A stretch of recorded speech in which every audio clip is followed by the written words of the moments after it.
Does God exist? Are science and faith enemies? Your host for this series was an atheist who became a believer in God through his studies in science. Here is science teacher John Clayton. We're calling this presentation The New Atheism, the New Science, and Belief in God. And we're doing this program in the early months of 2009. And it's kind of important to realize that in the latter part of this decade, there's been quite a change in all of these things. The question is, has it invalidated some of the things that we have stated in previous programs? And what has changed in the world? What has changed in what our kids are exposed to? What has changed in how college students are presented subjects in this area? You know, it used to be that atheism was pretty well represented by the American Atheist magazine and by Zindler and Madeleine O'Hair and other famous atheists who made rather public the nature of their belief system as opposed to organized religion. Their quality, their quantity, their influence in the academic community has increased, has become more and more recognizable. And they even have their own publishing company. Prometheus Press pretty well specializes in skeptical materials, in materials that criticize and denigrate religion. What's also interesting is that academic publications have gotten involved in this business of bashing religion, and sometimes in attempts to try and portray things on a more equitable basis. Take a look at an article that was in Scientific American. And late in 2008, this became quite an issue. People who had scientific expertise on both sides were given the opportunity to express what they felt about whether science has invalidated belief in God. The people who are doing these writings are not people that are ignorant people. They're not people that are uneducated people. Organizations that back this type of thing at one time were pretty much open to all systems of belief.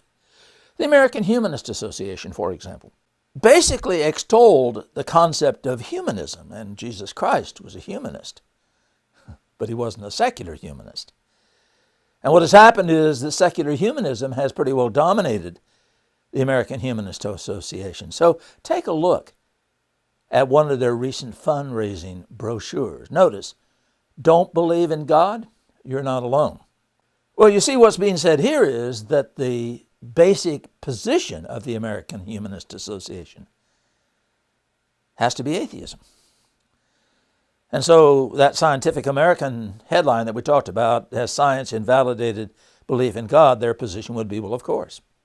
So they advertise themselves by saying 43 million Americans identify as non-religious. And without defining terms, it's difficult to know what they mean by that, but this has apparently become a mantra that gives them the feeling that they can raise money by appealing to that 43 million. The thing is that if you say non-religious, many of us who are opposed to organized religion might be classified as non-religious. So it's difficult to know what clientele they're actually appealing to. Organizations that promote education have also taken up that banner. There's a group called the National Center for Science Education. Now that sounds pretty academic, doesn't it? It sounds pro-education, it sounds pro-science, and yet the thrust of almost all of their material is very atheistic in nature. When you look at the people that are making the promotions along this line, people like William Provine, Let me summarize my views on what modern evolutionary biology tells us loud and clear, and these are basically Darwin's views. There are no gods, no purposes, and no goal-directed forces of any kind. There is no life after death. There is no ultimate foundation for ethics, no ultimate meaning in life. This is a well-educated individual who raises a multiplicity of issues in this very public statement. Another example that shows the negative part of the campaign by the new atheism against belief in God is Weinberg's statement. The world needs to wake up from its long nightmare of religious belief. Anything that we scientists can do to weaken the hold of religion should be done and may in the end be our greatest contribution to civilization. Even more inflammatory, perhaps, Sam Harris. Unless belief in God is eradicated, civilization is likely to end up in a murderous sea of religious warfare. At some point, there's going to be enough pressure that it is going to be too embarrassing to believe in God. And some atheists have even advocated violence as a method of eradicating this cancer of religion. And by the way, it's not difficult to support the kind of things that they're saying. Is there religious warfare on the earth? Well, of course there is. Has there been no atheist warfare? What about the history of Albania, China, Russia? To what extent has atheism been a foundation of those philosophies? But in the American press, the modern atheists have attempted to say that religion is an evil force and that all that ever happens with religion is destructive, negative things. So whether you talk about the pedophile problems in the Catholic Church, or Mary Winkler, who shot her preacher husband, or the wars that are going on in the Middle East, or what has happened in Ireland over the last X number of years, the viewpoint is that religion is a negative thing. This is the thrust of the new atheism. And perhaps one of the most vocal proponents of this is Richard Dawkins. Take a look at this statement. Arguably the most unpleasant character in all fiction, jealous and proud of it, a petty, unjust, unforgiving control freak, a vindictive, bloodthirsty ethnic cleanser, a misogynistic, homophobic, racist, infanticidal, genocidal, filicidal, pestilential, megalomaniacal, sadomasochistic, capriciously malevolent bully. I'm not exactly sure whether he's attempting to demonstrate all of the vocabulary that he can muster. But you can see as you read through this statement that he's trying to include everything from feminism, with misogynistic statements, homosexuality with the homophobic racist, attempting to bring race into the picture. It is important to understand that the new atheism is very militant, very aggressive.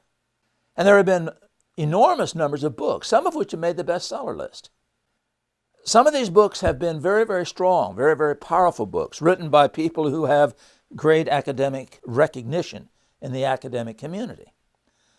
One of the things I would suggest to you is that it's rather important to provide balance to young people, to raise the questions of whether these books are fair and honest and intelligent and informed in the areas in which they write.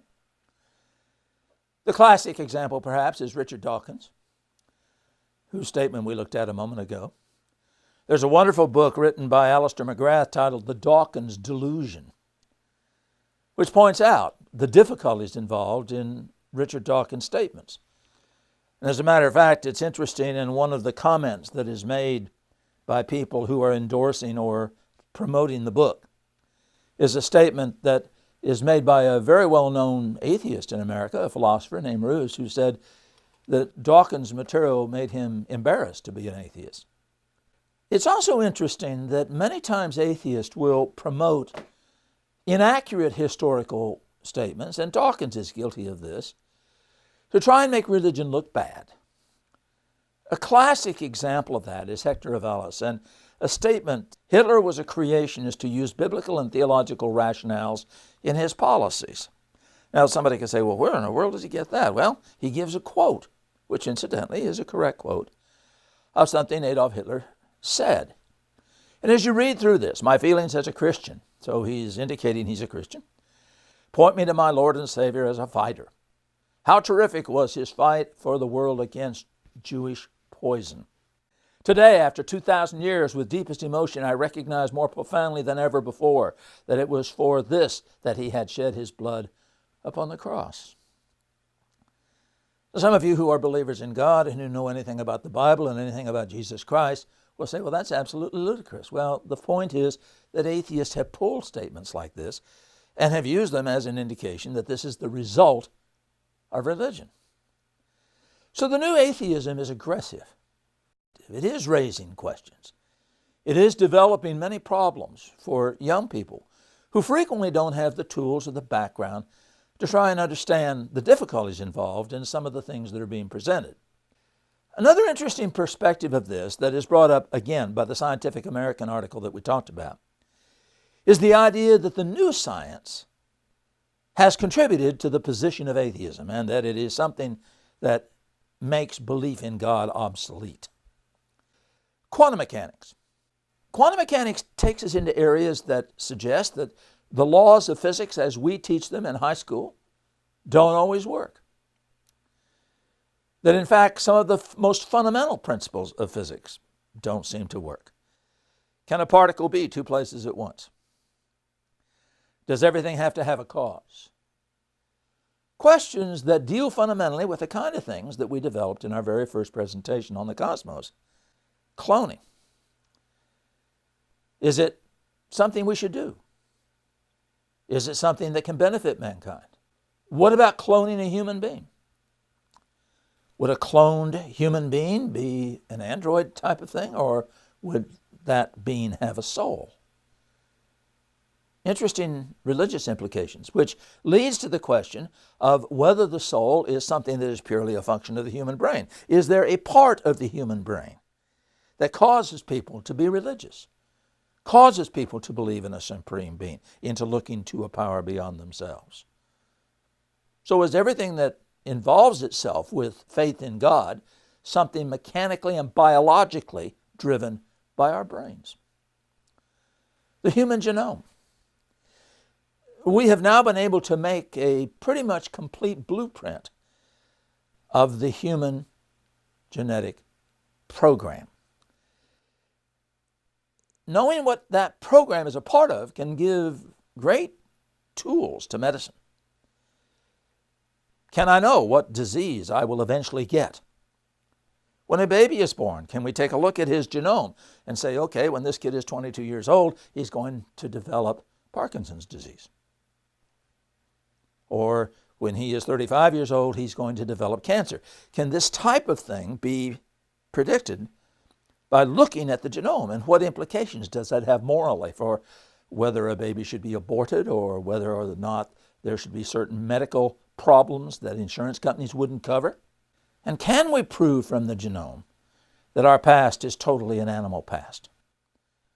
That the concept of man being uniquely created by God is inconsistent with the evidence that we see. In cosmology, there are all kinds of new discoveries being made. Discussions are filling the media about things like parallel universes, virtual universes. The question of whether there is life in outer space or not. Are there sentient beings in other galaxies that perhaps would have the same capacities that we have? And do somehow these things have cosmological implications which invalidate the concept of in the beginning God created the heavens and the earth? String theory. All of the things that do with brains, that's branes. This is the new science. It's exciting. There's wonderful new discoveries being made, enormous potential, but also questions raised by the new science that demand that people in religion, people who are in apologetics, people who do the kind of thing that I try to do and say to people you can intelligently and logically believe in God, need to provide answers for, need to provide a perspective for. Even the question of the creation of life, the possibility of eliminating death, physical death, the concept of test tube babies. Will we eliminate biological reproduction in the centuries ahead? And what the implications are for religious people. So the new atheism presents enormous challenges. The new science is something that atheists have attempted to use as a means of supporting their position. Now, one of the things that we have presented to you from the very beginning in this discussion is that science and faith are not enemies. That in fact, science and faith support each other, that they reinforce each other, that they exist in a symbiotic relationship, each mutually beneficial to the other. So what we hope to do is to show that faith in God and scientific discoveries support and reinforce and encourage one another. That there is no opposition between science and faith. Science does not have the capacity to determine the uses that some of these things will be put to. What will we use the human genome for? What will we use cloning for? Well, these are fundamental issues, and they're issues that involve and get into our discussions of faith. So one of the first things I want to point out to you that we need to be reminded of, one of the things we need to point out to our kids is what science is. Now, you're looking at a statement from Webster's Dictionary. Science is a state of knowing, instead of guessing, instead of intuition. A systemized knowledge derived from observation, study, experimentation carried on in order to determine the nature or principles of what is being studied. That's the textbook definition. That's the dictionary definition of science.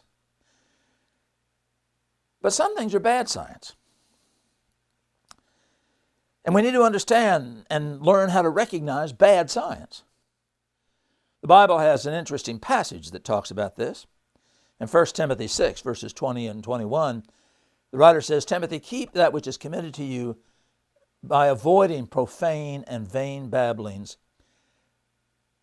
of the oppositions of science falsely so called. You see, many things are portrayed as science that are not science. They don't fit that definition that Webster gave us and what those who work in the field understand science to be. One of those things is, can what is being studied be falsified? Can it be tested in any way? You can propose virtually anything. The human mind's capacity to imagine things is enormous. But if it cannot be tested, if there is no experiment that can be conducted in any way, and it doesn't have to be hands-on type of things, it doesn't have to be test tubes and meters and things of this type, but there has to be some way of logically testing something to see whether it's true or not. And many times when we look at the new science, there are things proposed as science that really are not science. They cannot be tested, they cannot be falsified. There's no experiment that can be conducted either intellectually or theoretically or practically to test the idea. It's interesting that atheists have frequently used that charge against religion and yet have embraced it many times in areas of science. Another problem that is a part of bad science is the concept of using science incorrectly. This is a statement from Richard Dawkins' book Out of Eden, page 133. In a universe of blind physical forces and genetic replication, some people are going to get hurt. Other people are going to get lucky. And you won't find any rhyme or reason in it, nor any justice. The universe we observe has precisely the properties we should expect if there is, at bottom, no design, no purpose, no evil, and no good. Nothing but blind, pitiless indifference. I want you to think about whether the things that are being said are scientific statements or whether they're personal religious ideologies. Notice, for example, there is at the bottom no design, no purpose, no evil, and no good. Is that a statement of science? Is that something an experiment can be conducted on? Can we falsify that statement? Or is it a statement of Dawkins' personal religious ideology? In our design video, we gave the quote of Julian Huxley, which is incidentally taken from a science textbook used at the junior high school level. We are as much a product of chance as is the falling of a stone to earth, or the ebb and flow of the tides. We have just happened, and man was made flesh by a long series of singularly beneficial accidents. And notice that the statement that is made there, that we are a product of chance, is again a statement which is his own personal religious ideology, his own philosophy. It is a statement of belief. And certainly he has the right to have that belief, but not to portray it as science. So bad science is part of our discussion. And as we look at things like cloning, as we look at quantum mechanics, as we look at string theory, as we look at all of these different things that are the new science, some of the things we have to ask are, can there be logical tests conducted, experimental tests conducted? Does this really fit? And is the statement being applied correctly? Now, there's another source of conflict in these areas, and Dawkins' book and some of the statements we have already made reference to, especially the quote about Hitler, demonstrate another problem, and that's bad theology. The Bible starts and repeats the concept that belief in God is rooted in our capacity to understand what God conveys to us. In John 1:1, in the beginning was the Word, and the Word was God, and the Word was with God. That's a statement which indicates the nature of religious understanding. In Romans, the first chapter, beginning with verse 19, we're told that we can know there is a God through the things He has made. In Psalm, the 19th chapter, we read about the heavens declaring the glory of God, and the firmament showeth His handiwork. And in Colossians 1, beginning with verse 16, we see references to the role of the Godhead, of Christ, in the creation. Now, those statements indicate that religion, that understanding and belief in God, that reading and understanding God's Word have implications for us in the natural world. That we can look, we can read, we can understand the things that are around us. So what would bad theology mean?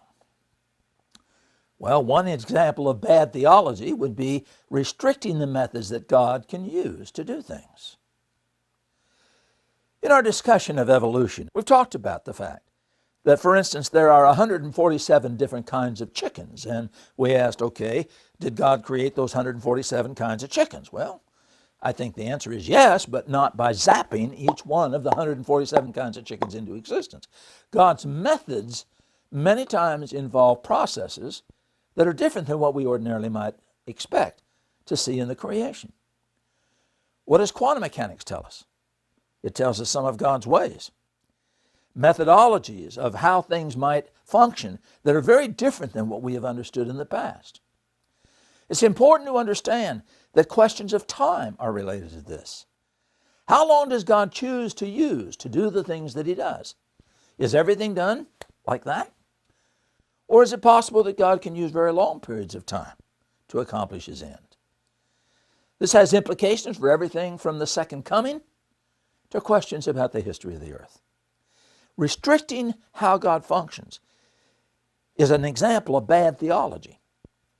And many times atheists are the ones that portray the methodology and then criticize the methodology that they have suggested. Another example of bad theology is not taking the Bible literally. Now there's a statement that can draw all kinds of raised eyebrows. What do you mean by literally? Literally is when you look at who wrote it, to whom it was written, why it was written, and how the people of the day would have understood it. Taking the Bible literally does not mean taking a modern English translation or a 1611 English translation and holding those words as they are understood today in our culture and forcing that understanding on what the Bible has to say. Taking the Bible literally means looking at who wrote it, who they wrote it to, and why they wrote it. So what we propose to do in the next 3 videos are to take bad science, bad theology, the new science, and look at how those integrate to produce faith in God. To say to us, you can logically and intelligently and rationally believe in God. You don't have to put your brain in a tin can to be a Christian. And that quantum mechanics and cloning and all these wonderful new tools that are being gained by science are not things that Christians have to be afraid of. They're not things that invalidate belief in God.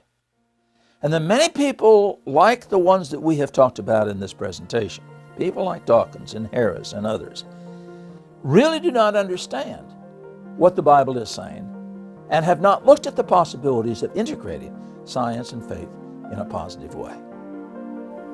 Does God Exist is an educational program which attempts to provide evidence that man can logically believe in God and that the Christian system presented in the New Testament is the best option for successful living. We offer materials free and on loan. Contact us by mail, fax, or email for a catalog, to request materials, or just to ask questions.